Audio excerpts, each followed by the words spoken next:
1. The Blood Oath, the story of Hannibal Barca, almost always kicks off with a scene straight out of a Hollywood villain origin story, the legendary Blood Oath.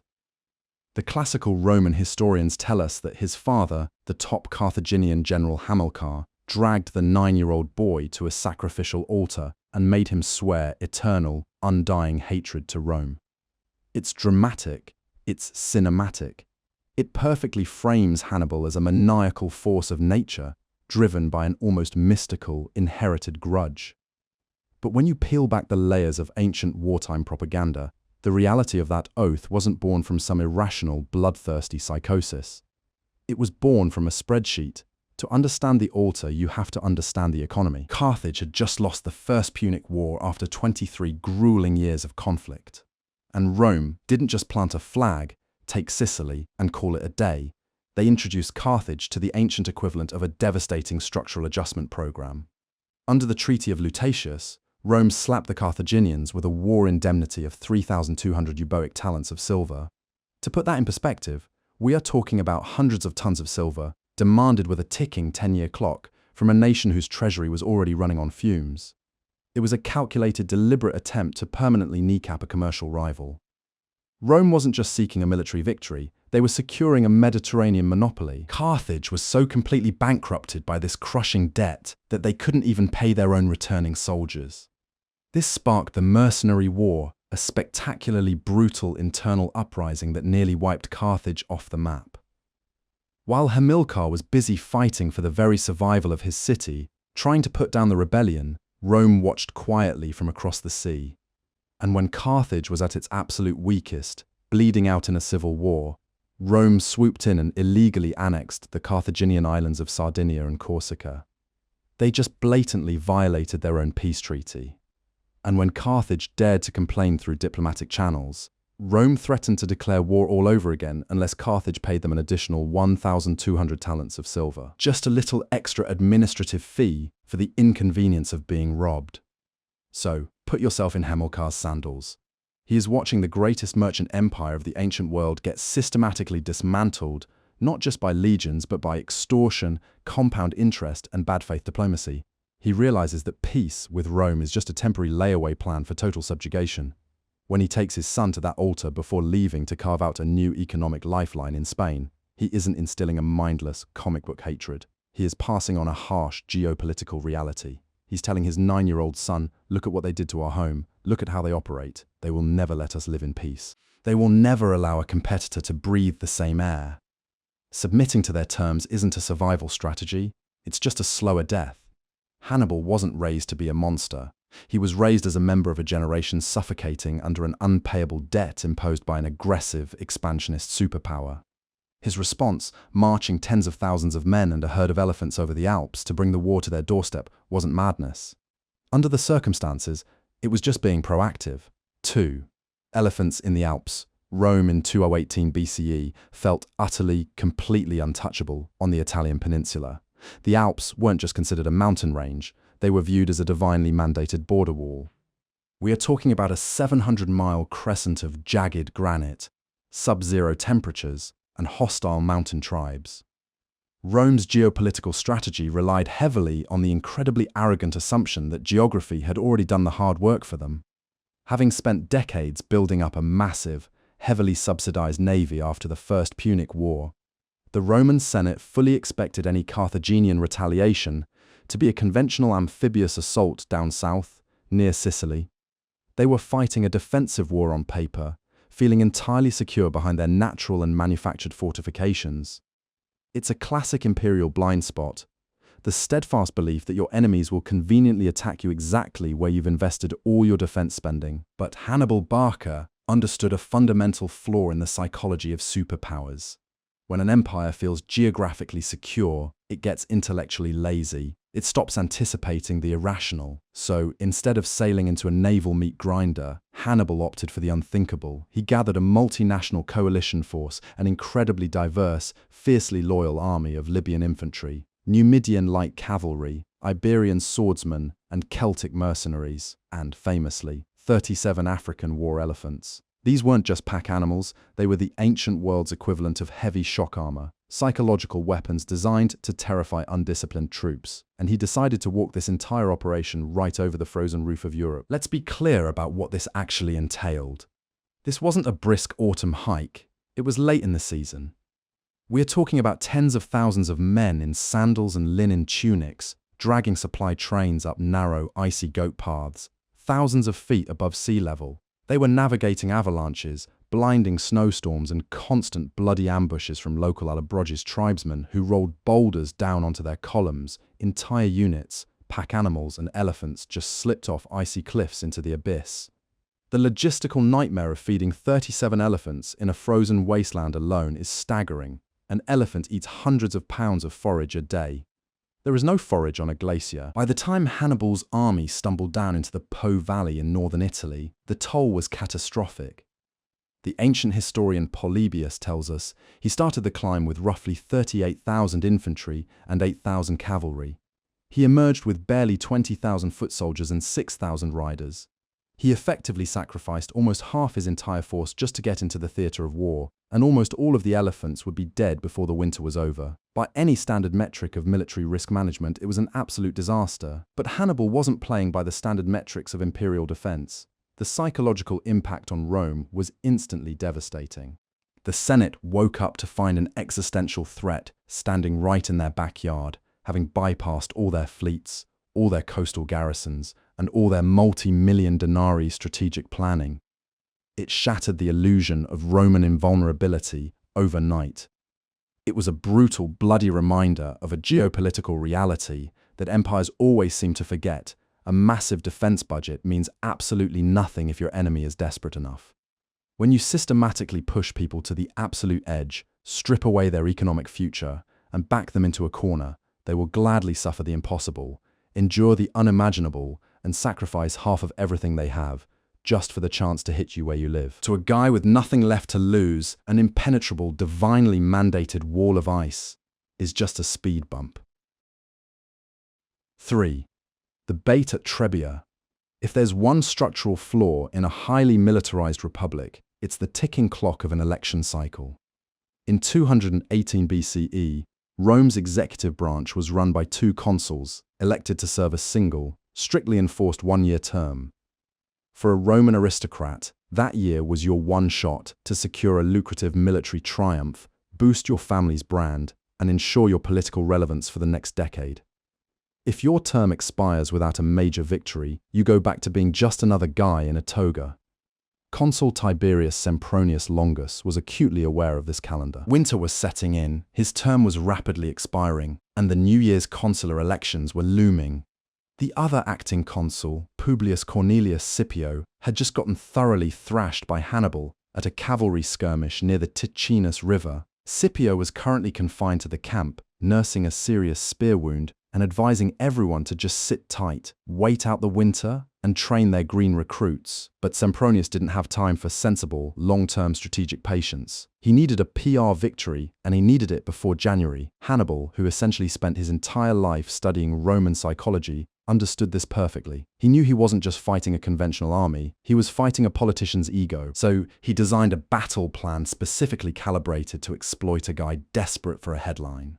It was near the winter solstice. The temperature was hovering around freezing, and a vicious mix of snow and sleet was blowing across the Po Valley.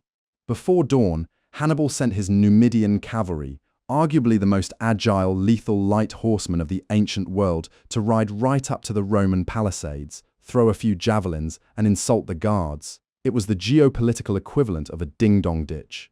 Sempronius, acting exactly as predictably as Hannibal had calculated, completely lost his temper. He saw the skirmishers, saw his glorious victory slipping away, and immediately ordered a full deployment. He didn't let his men eat breakfast. He didn't let them warm up. He simply ordered nearly 40,000 heavily armored Roman infantrymen to chase a handful of light cavalry across the Trebia River. Because of the winter storms, the Trebia was swollen. The water was chest-deep and freezing. Imagine hiking through an ice bath, carrying 60 pounds of metal and leather on an empty stomach while it's actively snowing. By the time the Roman legions dragged themselves up the opposite bank, they were effectively already dead. They just hadn't stopped moving yet. They were entirely depleted by hypothermia and severe hypoglycemia. Most of them couldn't even grip their swords properly. Meanwhile, waiting for them on the dry side of the river was Hannibal's army. They had been awake for hours. They had sat around massive roaring campfires, eating hot meals of meat and porridge. They had meticulously rubbed their bodies with olive oil to insulate themselves against the cold. They were warm, fed, and rested. And just to ensure the trap snapped shut completely, Hannibal had hidden his younger brother, Mago, with 2,000 elite troops in a muddy, overgrown ravine right behind the Roman lines. The resulting battle wasn't a tactical duel, it was an industrial-scale slaughter. Tens of thousands of Romans were cut down, trampled, or drowned trying to flee back across the freezing water they had just waded through. Sempronius got his decisive battle all right. But the lasting lesson of Trebia wasn't about Carthaginian superiority in arms. It was a brutal demonstration that an army's greatest vulnerability isn't a lack of discipline or poor equipment.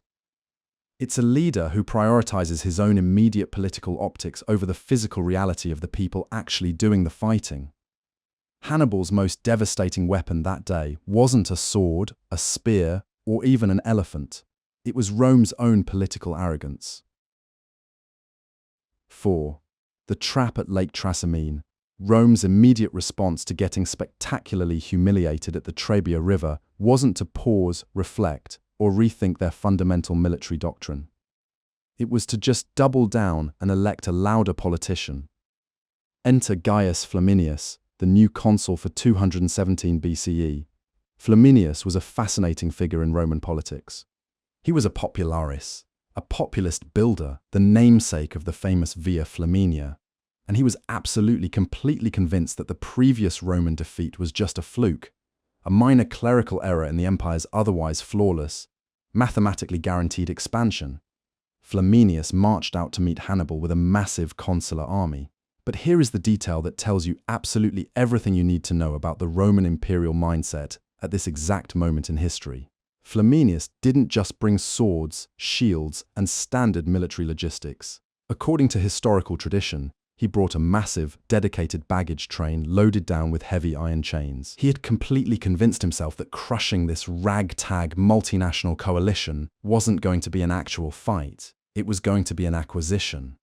He looked at Hannibal's army, a diverse force of Iberians, Celts, and Numidians, and he didn't see a lethal military threat. He saw unharvested human capital. He was literally pre-ordering the logistics to transport the prisoners of war he planned to sell into the Roman slave economy.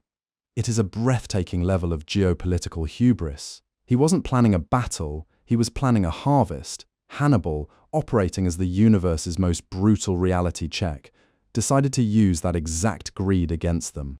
He marched his army past Flaminius, visibly pillaging the Italian countryside, deliberately baiting the Roman consul into a reckless pursuit.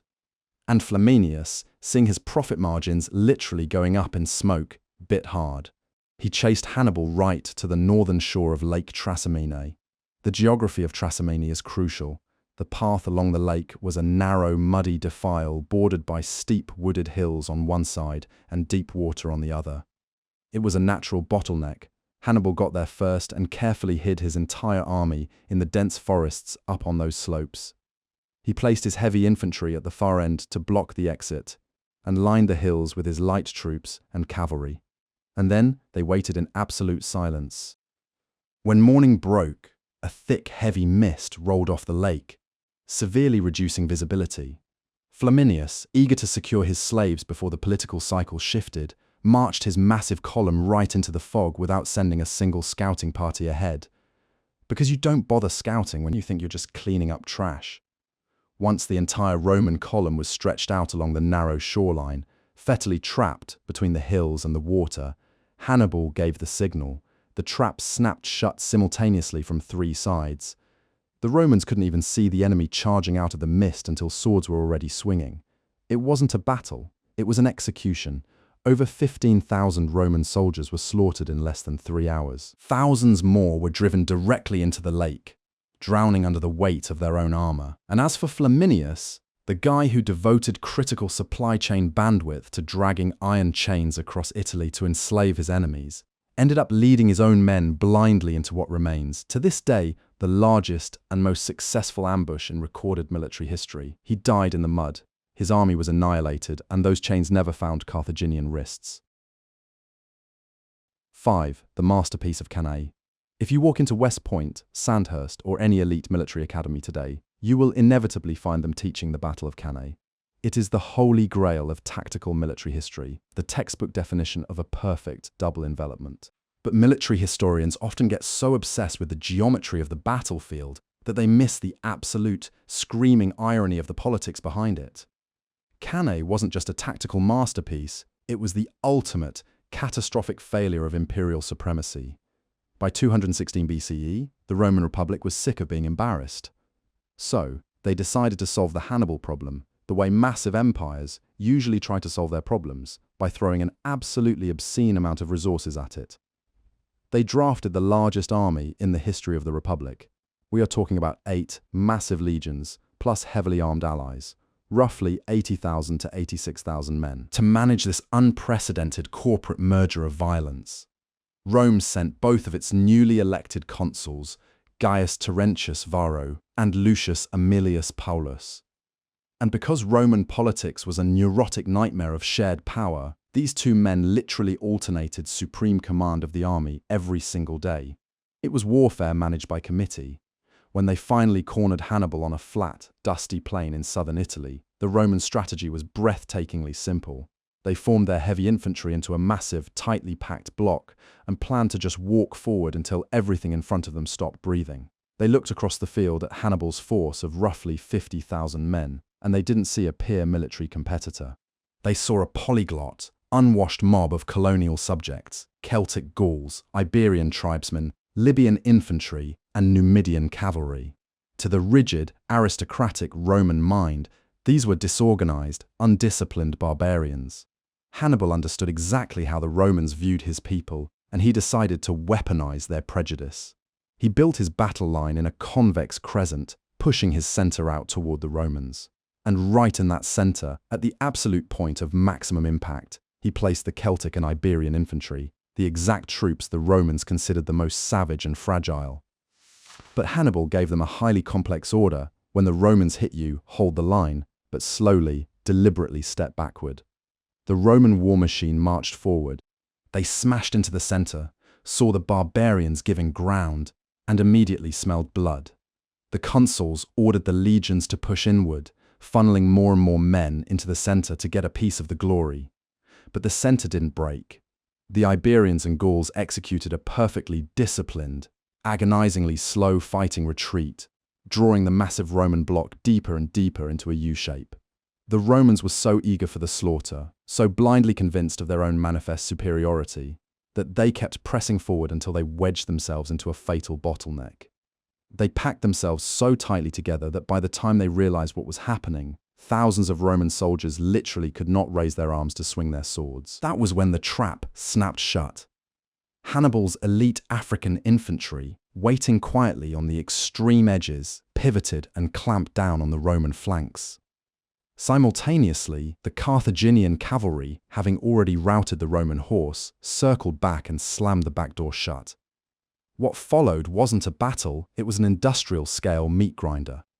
In a single afternoon, upward of 50,000 to 70,000 Romans were slaughtered.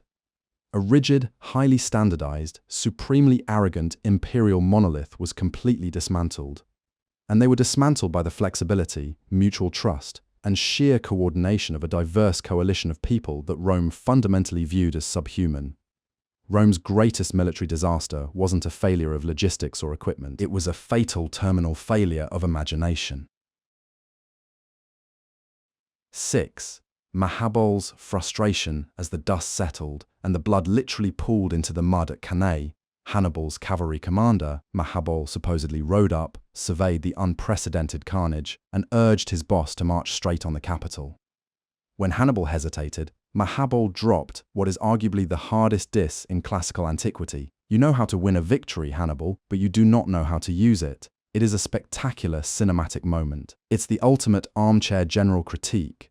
And for 2,000 years, military historians have obsessively debated whether Hannibal threw away his one golden ticket to end the Roman Republic right then and there. But let's step out of the Hollywood script and look at the actual grinding logistics of 216 BCE. Hannibal was commanding an expeditionary force deep in hostile territory. He was an undeniable genius in the open field, but taking a fortified city in the ancient world wasn't just a matter of showing up and asking the guards nicely to open the gates. Rome was protected by the Servian walls, massive, interlocking fortifications of solid stone stretching for miles. To crack infrastructure like that, you don't just need bravery, you need heavy engineering. You need massive timber siege towers, battering rams, and months, often years of uninterrupted, perfectly secure supply lines to slowly starve out the defenders. Hannibal had exactly none of that. His army was a highly mobile, lightly supplied patchwork of cavalry and infantry, exhausted and severely depleted after just butchering upwards of 70,000 people by hand.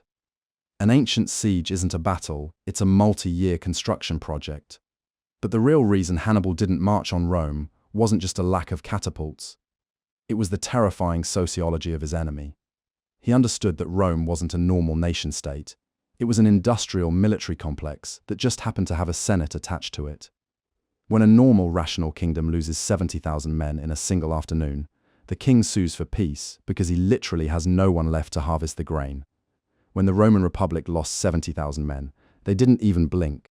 The Senate's immediate response wasn't surrender, it was to legally ban public mourning. They made it a crime to weep in the streets for the dead. The state didn't grieve, they just audited their remaining inventory. And that inventory was strictly human capital. Rome immediately passed emergency measures to scrape the absolute bottom of their demographic barrel. They lowered the draft age, pulling 17-year-old boys out of the countryside. They emptied the prisons and armed the convicts.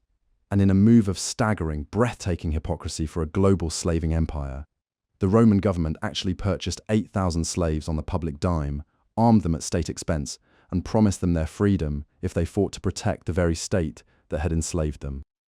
They even passed laws to melt down the jewelry of the senatorial class just to mint the coins to pay for this new meat shield.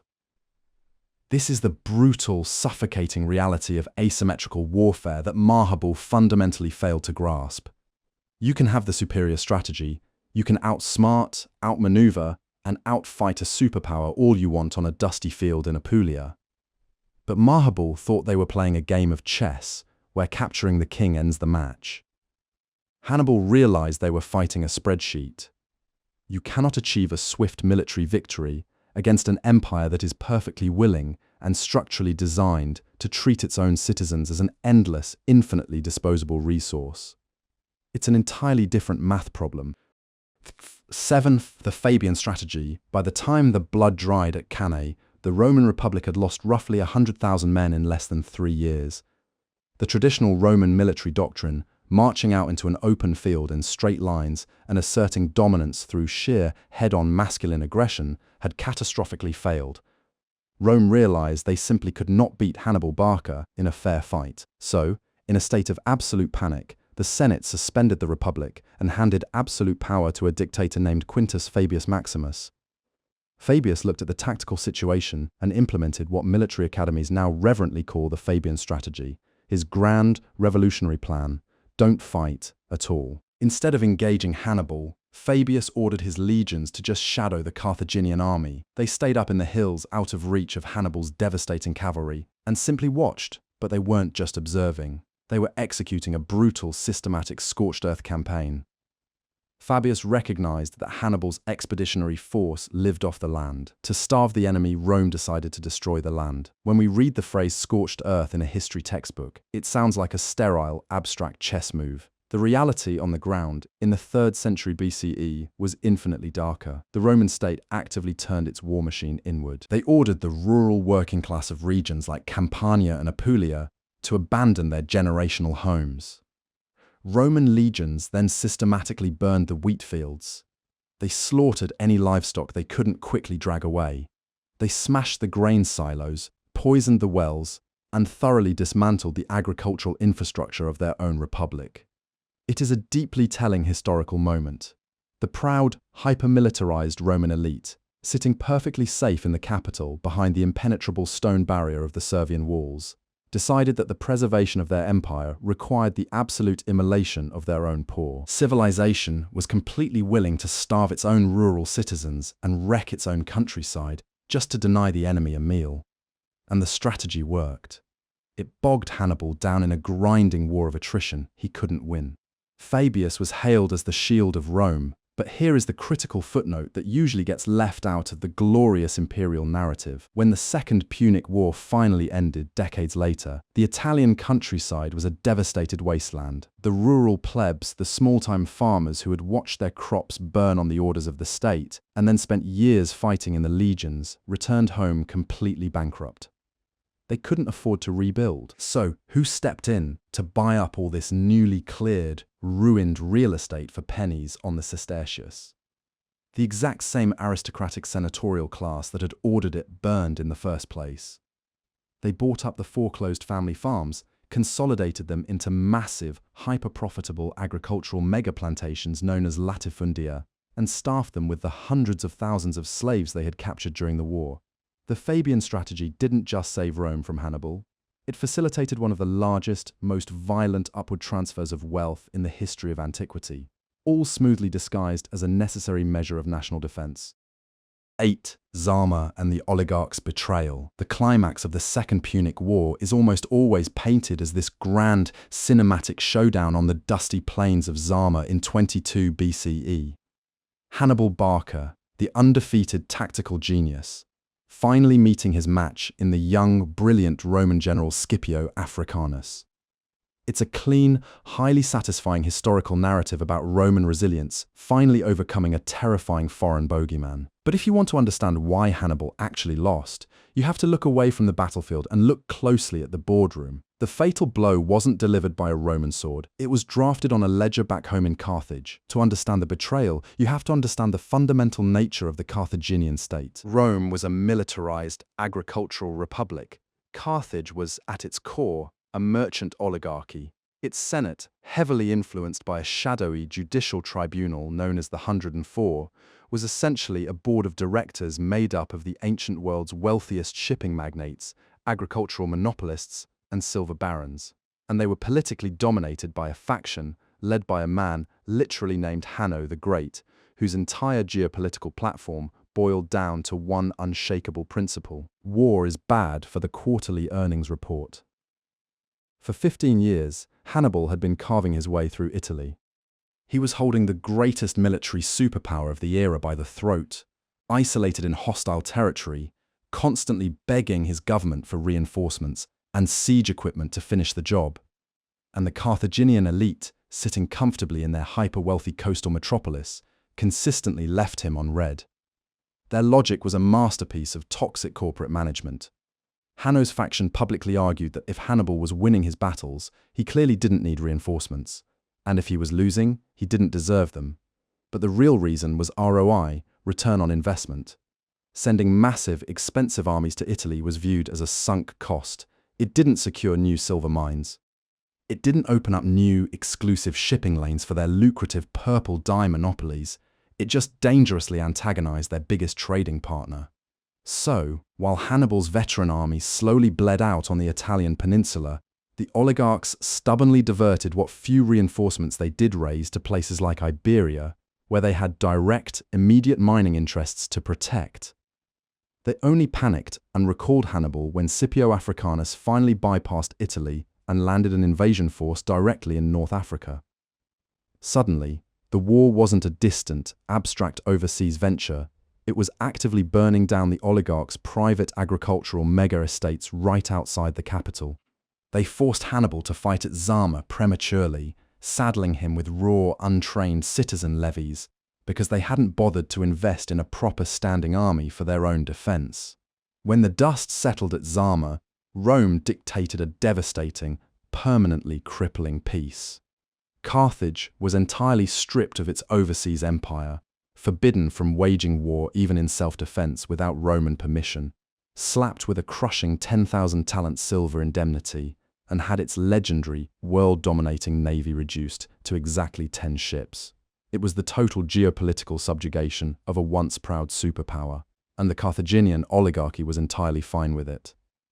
They eagerly signed the treaty. Why? Because the terms allowed them to keep their personal commercial infrastructure and their domestic estates largely intact. The shipping lanes stayed open, and the wealthy remained wealthy. The story of Zama isn't just a story about Rome adapting its tactics to defeat a military genius. It's a brutal historical reminder that an oligarchy will always view patriotism as a secondary concern. When forced to choose between the survival of their nation's sovereignty and the preservation of their own profit margins, capital will inevitably, predictably, sell out its greatest defenders just to keep the business running.